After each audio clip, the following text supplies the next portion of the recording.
Hi everyone, welcome back to my YouTube channel Cozy Tales with me. Tenali ರಾಮಕೃಷ್ಣನ ಕಥೆಗಳಿಗೆ ಸ್ವಾಗತ. ಇಂದಿನ ಕಥೆಯ ಹೆಸರು ತೆನಾಲಿ ರಾಮ ಸೂಚಿಸಿದ ಪರಿಹಾರ. ಒಂದು ದಿನ ತೆನಾಲಿ ರಾಮನು ದಾರಿಯಲ್ಲಿ ನಡೆಯುತ್ತಾ ಹೋಗ್ತಾ ಇರಬೇಕಾದ್ರೆ ಒಬ್ಬ ವ್ಯಕ್ತಿಯ ಮನೆ ಮುಂದೆ ಹೋಗ್ತಾ ಇರ್ತಾನೆ. ಆ ವ್ಯಕ್ತಿ ತುಂಬಾ ಚಿಂತೆಯಿಂದ ಮನೆಯ ಸುತ್ತಮುತ್ತ ಅಂದ್ರೆ ಆ ಕಡೆ ಈ ಕಡೆ ಓಡಾಡ್ತಾ ಇರ್ತಾನೆ. ಇದನ್ನು ನೋಡಿದ ತೆನಾಲಿ ರಾಮಕೃಷ್ಣ ಆ ವ್ಯಕ್ತಿಯ ಬಳಿ ಹೋಗಿ ಕೇಳ್ತಾನೆ, ಏನು ತೊಂದರೆ ಆಗಿದೆ ನಿನಗೆ ಅಂತ. ಆಗ ಆ ವ್ಯಕ್ತಿ ಹೇಳ್ತಾನೆ, ನನಗೆ ಪ್ರತಿದಿನ ರಾತ್ರಿ ಮಂಚದ ಮೇಲೆ ಮಲಗಿದಾಗ ಒಂದು ಕನಸು ಬೀಳತ್ತೆ. ಆ ಕನಸಿನಲ್ಲಿ ಒಬ್ಬ ರಾಕ್ಷಸನು ನನ್ನ ಮಂಚದ ಕೆಳಗಡೆ ಬಂದಿರೋದಾಗಿ ಕಾಣತ್ತೆ, ಭಾಸವಾಗತ್ತೆ. ಆದರೆ ಕೆಳಗಡೆ ನೋಡಿದಾಗ ಯಾರು ಇರೋದೇ ಇಲ್ಲ. ಇದರಿಂದಾಗಿ ನನಗೆ ಪ್ರತಿದಿನ ರಾತ್ರಿ ನಿದ್ರೆ ಬರೋದೇ ಇಲ್ಲ ಅಂತ ಹೇಳ್ತಾನೆ.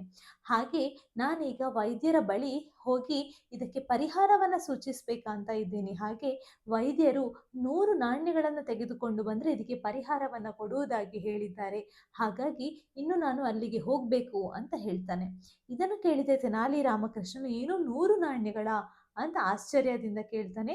ಅದೇ ರೀತಿ ನೀನು ನನಗೆ 5 ನಾಣ್ಯವನ್ನ ಕೊಡು, ನಾನು ನಿನಗೆ ಪರಿಹಾರವನ್ನ ನೀಡುತ್ತೇನೆ ಅಂತ ಹೇಳ್ತಾನೆ. ಆಗ ವ್ಯಕ್ತಿಗೆ ತುಂಬಾನೇ ಸಂತೋಷ ಆಗತ್ತೆ.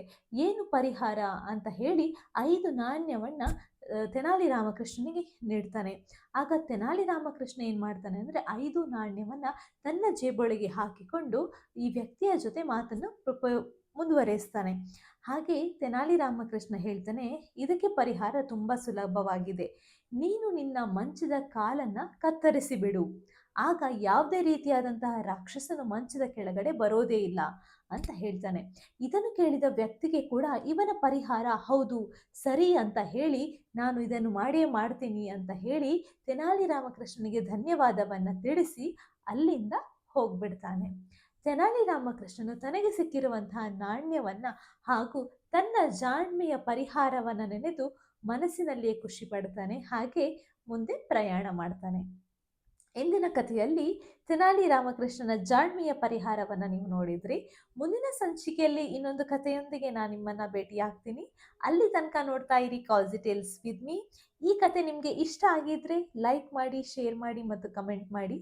ಹಾಗೆ ಕಾಜಿ ಟೇಲ್ಸ್ ವಿತ್ ಮೀ ಯೂಟ್ಯೂಬ್ ಚಾನಲ್ಗೆ ಸಬ್ಸ್ಕ್ರೈಬ್ ಮಾಡಿ. Thank you.